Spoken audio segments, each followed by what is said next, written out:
फिर से खतरा पैदा हो सकता है, क्योंकि ममता तो खुजाल है, कंडू है, मैंने उसमें यदि गीली हो गई तो समझ लो फिर इसमें बैठो ना, ये ममता यदि गीली हो गई तो फिर खतरा पैदा हो जाएगा। जैसे तो ये ममता जो है इसका धीरे धीरे त्याग होता है, ऐसा कह रहे हैं ज्ञानी भी। धीरे धीरे ममत से हम यहाँ उसका सामान्य अर्थ लेते हैं कि आसक्तियों से हटता है। जो जो ज्ञान की यानी सही ज्ञान का स्वरूप यही है तो उसकी आसक्तियां कम हो जाए, वही ममता का त्याग है ना। क्योंकि आसक्ति कहाँ होती है? जहाँ ममता होती है। जहाँ मैं और मेरा होता है वही आसक्ति होती है। इसको अहंता कहते हैं मैं को, और उसको मेरा को कहते हैं ममता। अहंता है माने अस्मिता है अपनी, मैं हूँ कुछ, वो मेरे हैं। ये मैं और मेरा जो है, मेरू मोर तोड़ते माया जय मस्कीने जीव निकाया। मैं मेरापन जो है ये जहाँ ज्ञान है जहाँ एक, जहाँ ज्ञान मान जाए एक नहीं है ना, तो जहाँ दोनों चीजें न रहे है ना, जहाँ मान न रहे, मेरापन न रहे, मान माने अभिमान न रहे, वही ज्ञान का स्वरूप है। इसलिए यहाँ लिखा कि ममता त्याग करें जिनी ज्ञानी ज्ञानी कर जानी शरद ऋतु खंजन आए। शरद ऋतु जानकर खंजन पक्षी आ गए हैं। भगवान प्रकृति का वर्णन भी हो रहा है, जैसे समय प्राप्त करके पूर्व जन्म के पुण्य आ जाए, अरे जाए पुण्य स्वरूप है ये खंजन आया है, दर्शनीय होता है कहते खंजन। तो पाए समय जिन्हें सुकर सुहाए, सुकर अच्छे पुण्य समझ लो यही जानी जलेगा पंख न रहने सोए धरनी। पृथ्वी इस प्रकार शोभायमान है कि उसमें न कीचड़ है न धूल है। पंख माने कीचड़, रेणु माने धूल, दोनों ही न हो तो समत्व हो जाएगा, है ना। तो इसकी तुलना की गई है राज्य से। पंख न रेणु सो धरनी नीति निपुण निपटे जस करनी। जैसे राजा जो होता है, राजनीति की बात हो गई, राजा को ऐसा होना चाहिए कि ज्यादा कोमलता भी ना हो, कीचड़ भी ना हो, धूल भी ना उड़े। तब इसका क्या असर लिया जाएगा? कीचड़ न हो माने ज्यादा उदारता, यानी कि दंड की व्यवस्था भी होना चाहिए, ऐसा समझ गया। अपराधियों के प्रति यदि बहुत उदार दृष्टिकोण हो गया तो पंख हो नहीं सकता, कीचड़ हो गया, फिसलेगा, आदमी गिरेगा, है ना। और बिल्कुल ही कहने चाहिए कि बिल्कुल धूल उड़ने लग गई, तो वो धूल उड़ना भी ठीक नहीं और कीचड़ होना भी ठीक नहीं। तो कीचड़ होना तो है अपराधियों को प्रोत्साहन, और धूल उड़ना है क्या कि धन की बर्बादी ज्यादा होने लगी, है ना। तो उसको दोनों पे कमांड करना चाहिए, ऐसा हमारी समझ में ऐसा भाव है। ये राजा को दोनों की नीति यही कहती है। इसमें क्या लिखा देखो, धरती पर न कीचड़ न धूल, क्या धरती की शोभा बढ़ी, जैसे नीति निपुण राजा की करनी हो गई। लिखा नहीं लिखा, जल कम होने से मछली विकल होने लग गई, जैसे मूर्ख के कुटुंबी धनोनी पर व्याकुल हो जाते।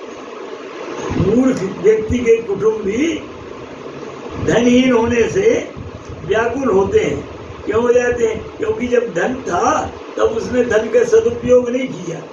एक मिनट इसको भी देखेंगे क्या लिखा नीति पर।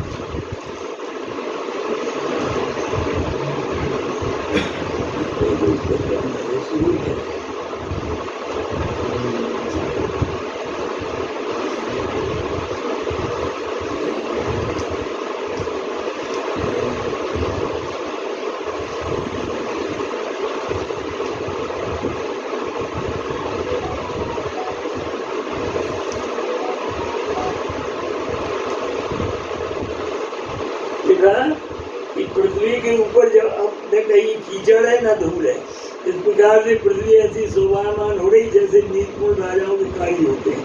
उनके राज्य में किसी प्रकार की अति नहीं होती, किसी प्रकार की अति नहीं होती। कीचड़ अति है तो सबके प्रति साम्य भाव रहने से सुखी रहते हैं। आजकल बहुत से नीतिविहीन नेता होते हैं जो लोग, ये लोग सबके प्रति साम्य भाव नहीं रखते, कुछ खासकर लोगों के प्रति पक्षपात रखते हैं, है ना। तो उन्होंने रेणु को भी उड़ा दिया, रेणु शब्द का अर्थ नहीं दिया। तो रेणु आपको क्या ख्याल है? रेणु को क्या कहा जाए? कीचड़ को तो यही कहा जाए कि पक्षपात करते हैं, यानी उदारता ज्यादा हो गई, पानी से गीला हो गया, ज्यादा दंड न दिया जाए। जो धूल है, दंड ज्यादा धूल भी नहीं होना चाहिए। नीच शब्द आया है,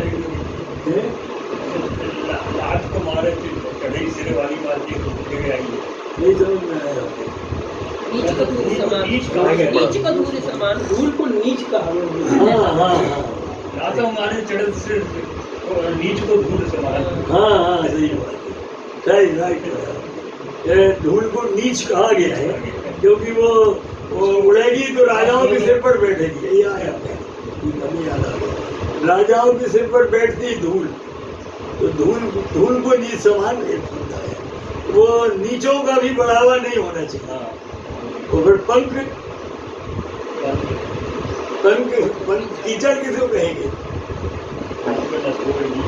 पंख ना, कीचड़ भी नहीं है और रेणु भी नहीं है, तो यानी नीचों को दबा कर रखा जाए, ठीक है ना। अब ये तो एक बात कह रही कि पक्षपात नहीं होना चाहिए, कहीं साम्य भाव होना चाहिए, है ना। पर कीचड़ होने का क्या मतलब हो गया? ज्यादा उदारता हो गई हमारी साथ, है ना। तो ज्यादा उदारता होने से नीच बढ़ जाते हैं, तो वो नीच ठीक है, धूल के लिए नीच ठीक है। नीच को धूल कहा गया है ना। वो उधर राजाओं के मुकुट पर जाकर काटती है, ऐसा है माना। तो दोनों को कहा जनसंकोच बिगल वही मीना, माने जो मूर्ख कुटुंबी होते हैं, है ना, जब धन आता है तो उसका वो ज्यादा उपयोग कर देते हैं, ज्यादा खर्चा करेंगे। तो जब बंद हो गया धन आना कम हो जाता है, ऐसा दुनिया में होता ही है। एक समय है उसकी तुलना की गई है कि बरसात होती तब तो पानी खूब गिरता है और 12 महीने थोड़ी होगी बरसात। ऐसे ही धन का आगमन भी हमेशा नहीं होता, चाहे वो व्यापारी हो चाहे कोई हो, धीरे धीरे कम होता जाता है ना। जैसे नौकरी वाले हो तो पहले जितनी तनख्वाह मिलती पेंशन मिलती कम हो गई तो कम होता जाता है। तो सही कुटुंबी वह है जो समय के अनुसार धन का सदुपयोग करे, नहीं तो मूर्खता हो जाएगी। वो धनहीन होने पर फिर वो परेशान हो जाएगा। अबुध इसीलिए कहा उसको मूर्ख कहा गया। अबुध कुटुंबी जिमी धनहीन होने पर जो मूर्ख कुटुंबी है वो परेशान होते हैं। क्या होता है? बिना बादल के दिन भर निर्मल सो आकाशा, है ना। बिना बादल के आकाश निर्मल हो गया, शोभायमान हो गया। जैसे वो अच्छी भक्ति की है, जैसे भगवान का भक्त सब आशा छोड़कर सुखी हो जाता है। बादल यहाँ आशा का प्रतीक बन गया, क्योंकि बादल आते हैं तो आशा हो जाती है बरसात होने की। शरद ऋतु में कम वृष्टि सारदी थोड़ी, कोई एक बार भगत जीव बोली, है ना। शरद ऋतु में थोड़ी थोड़ी वृष्टि हो जाती है। भगवान कहते हैं कि बरसात कम हो गई, शरद आ गई, कुआर बरसना जिसे कहते हैं। कुआर में थोड़ा कहीं गिर गया कहीं नहीं गिरा। ऐसे ही जैसे किसी को मेरी भक्ति मिल पाती है, सबको नहीं मिल पाती, पूरी नहीं मिलती।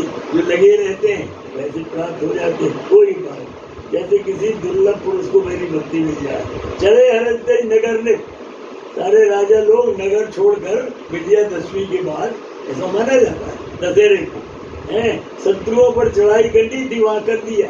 वो तपस्वी चातुर्मास का नियम छोड़कर आगे चल गए। तपस्वी है, चातुर्मास बताते हैं एक जगह, वो चातुर्मास खत्म हो गया। व्यापारी लोग व्यापार करने निकले, चले हरस तजी नगर निप तापस बने, तो भिखारी सब एक जगह स्थिर हो जाते हैं बरसात में, वर्षा काल में। तो चारों आश्रमी जैसे भगवत भक्ति प्राप्त करके श्रम को छोड़ देते हैं, वैसे सबके सब अपनी जगह छोड़कर चल पड़े। इसका भाव है कि लेकिन सुग्रीव को मेरी स्तुति नहीं आई।